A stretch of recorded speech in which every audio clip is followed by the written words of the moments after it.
Кеш жарық оқушылар, бізде егер осы сияқты теңдеу келетін болса, біз алдымен мына нәрсені жасап алуымыз керек. Мынау бөлшек бізде бөлу дегенді білдіреді. Бірді мына 1,7-ке бөліп аламыз керек. Сонда қалай болады? 1 бөлу 1,7-2. Так, енді қалай? 1 бөлу 7-2-ні бұрыс бөлшекке айналдырамыз. 7-ден неше болады? 9 болады. Дұрыс па?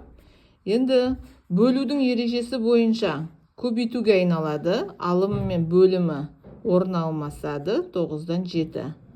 Сонда біз 1-ді 1,7-ке бөлген кезде 9-дан 7 шығады екен. Енді біз оны қалай жазамыз? Былай енді бастайық жазуды. 1 жерде x плюс, так, мына жерде x болады, тең. Мынаны көшіріп жаздық. Сонда мына бөлшектің орнына біз оқушылар 9-дан 7-ні жаздық. X өзі бөлімінде қалады. Енді мына жерде x, мына жерде 9x, мына жерде 9.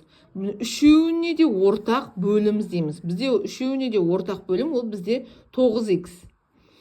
Енді мынауымыз бізде 9x болу үшін бұған нешеден береміз? 9-дан береміз. Мына 9x онысы да бар, 1-ден береміз. Мына 9x болу үшін x-тен береміз. Теңдеу болған кезде оқушылар осы жерде, мынандай теңдік тұрған кезде біз мына бөлімін жазбай қойсақ та болады. Сонда 1-ден тек қана алымдарын жазып шықсақ болады. 1-ге 9-ды көбейтсек 9, 7-ге 1-ді көбейтсек 7, тең 4-ге x-ті көбейтсек 4x. Міне мынандай қарапайым теңдеу шықты. Сонда 4x тең 9-ға 7-ні қоссақ 16, x тең 16-ны 4-ге бөлеміз, 4 деген жауап.